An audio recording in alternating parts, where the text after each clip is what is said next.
y a quelques mois, j'ai eu la chance de partir une semaine à San Francisco grâce à l'incubateur Télécom et Management Sud Paris en collaboration avec le French Tech Hub.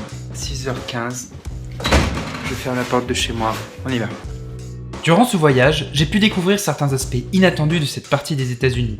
Et ce qui présageait à mes yeux d'être une simple semaine de réseautage entrepreneur, c'est en réalité avéré être pour moi un voyage de réflexion sur ce qu'il y a de si particulier à la Silicon Valley. C'est ce que je souhaite partager avec vous aujourd'hui.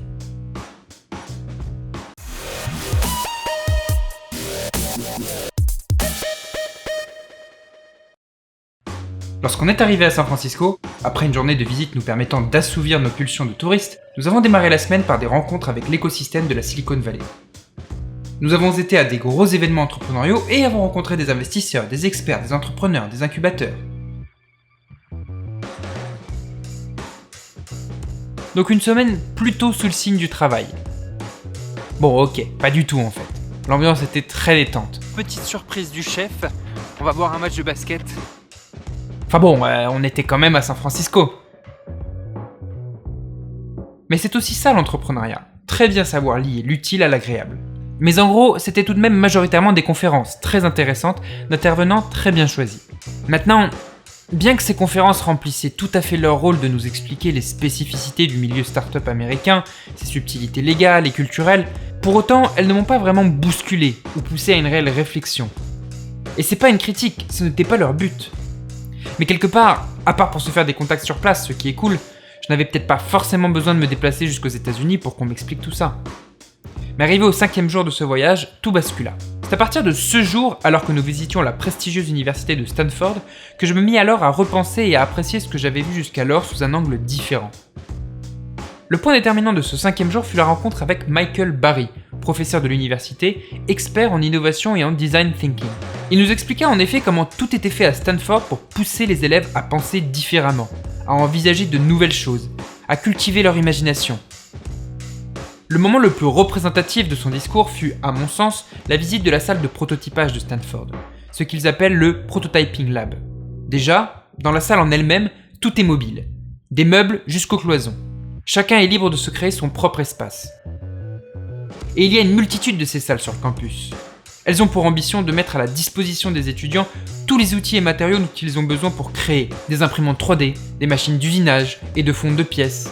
Certaines de ces salles sont même équipées de machines de très haute précision nécessaires pour certains types de produits très pointus et sensibles comme des satellites par exemple. Mais c'était pas le cas de la salle que nous avons visitée. Celle-là était faite pour le prototypage de produits beaucoup plus simples. Voyons plutôt ce que nous explique Michael Barry sur la particularité du prototypage à la mode Stanford. A lot of the work here is about persistence of imagery, persistence of information. We have students from all over the university who have never made anything in their lives. Prototyping is an act of courage. My first idea needs to come in a form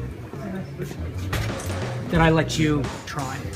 That courage is something that's really important. And that courage may be a drawing. You're going to see a lot of visual thinking here where I get my idea out. But physically making something, that's the critical first step. And in most design schools, that's sort of the orthodoxy. You work in metal, wood, you prototype in cardboard. What we found is non-traditional prototyping materials can have some quite remarkable effects on how people think.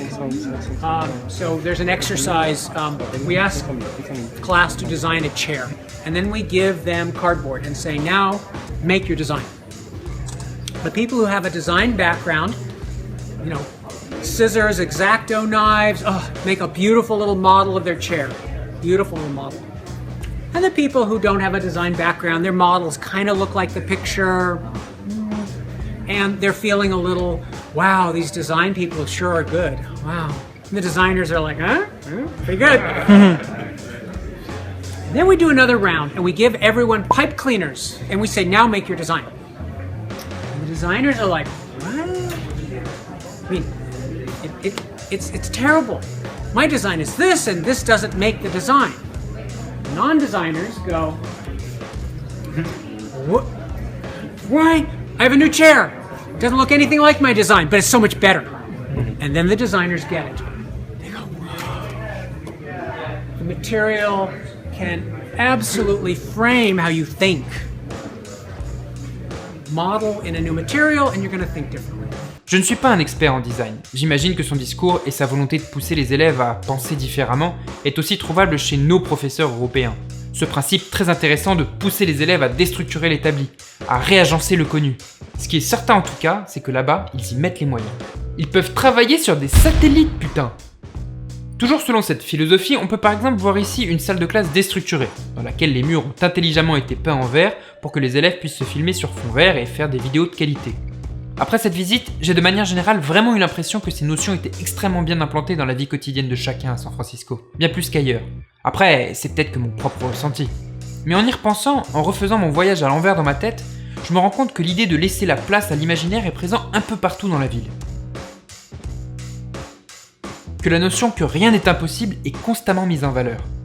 Alors ça, c'est l'épaisseur des câbles du pont du Golden Gate de San Francisco, qui est fait de plein de petits câbles. Et en termes de taille, c'est énorme. Et c'est super lourd. Et j'ai du mal à croire que ça se plie. Le jour suivant, nous sommes allés visiter les locaux de Facebook et le campus de Google. Vous vous en doutez sûrement, ça n'a fait que confirmer ma sensation que tout est fait pour stimuler l'imaginaire. Des restaurants où vous créez vous-même vos burgers sur une tablette, au couloir ayant pour mur des écrans lumineux sur lesquels défilent des Nyan Cats. Je pense que l'une des choses que la vallée a très bien comprises, c'est que pour un entrepreneur, le travail, ce n'est pas du travail. Les entrepreneurs sont passionnés par ce qu'ils font. En conséquence, ils travaillent certainement plus que la moyenne parce qu'ils prennent plaisir à travailler. Et c'est cette joie du travail que semblent vouloir insuffler les grosses boîtes comme Facebook et Google chez leurs employés. Que le lieu de travail soit aussi un lieu de plaisir. Du coup, bouffe à volonté, des architectures aux aspects de parcs d'attractions, des salles de jeux vidéo, jusqu'à fournir des brosses à dents jetables aux toilettes pour éviter tout inconfort qui pourrait vous pousser à vouloir rentrer chez vous. Alors oui, il y a l'aspect très capitaliste de la chose, vouloir que les employés travaillent toujours plus. Mais moi, je vois surtout une volonté de faire en sorte que le travail ne soit pas perçu comme une corvée. Car ça permet d'une part une meilleure efficacité dans le travail produit, mais aussi et surtout une meilleure qualité de vie pour l'employé. Je conclurai en disant que je suis sorti de ce voyage avec l'impression que San Francisco était la ville du possible. Que tout est fait, aussi bien dans l'éducation que dans la culture et l'architecture, pour débrider l'imaginaire de chacun. On en ressort en se disant que rien n'est impossible. Mais ces particularités de la Silicon Valley n'en font pas nécessairement pour autant l'Eldorado de l'entrepreneuriat. Chaque localisation géographique a ses particularités et ses opportunités de business. Personnellement, comme à mon avis le facteur le plus important pour réussir est d'être à l'écoute de ses clients, je pense qu'il vaut mieux démarrer sa société au plus proche d'eux. Et si on a un business pour lequel les clients sont internationaux, autant démarrer là où ils sont le plus accessibles pour soi, généralement dans le pays natal de l'entrepreneur. Ce qui ressort par contre pour moi de ce voyage est que San Francisco a une certaine avance dans la maturité de son écosystème et de sa culture entrepreneuriale par rapport au reste du monde. Heureusement, ce reste du monde se rattrape, et très vite. C'est le cas de l'Europe qui a vu son écosystème entrepreneurial se développer de manière faramineuse ces dernières années. Ce sera d'ailleurs l'objet de ma prochaine vidéo Startup Notions. Et comme trop de gens sous-estiment le potentiel de l'Europe en matière d'entrepreneuriat aussi bien en interne qu'à l'étranger, j'ai décidé de la faire en anglais cette vidéo, pour que le maximum de gens entendent ce message. Ne vous inquiétez pas les non-anglicistes, ce sera sous-titré. Alors, à très vite, amis rêveurs.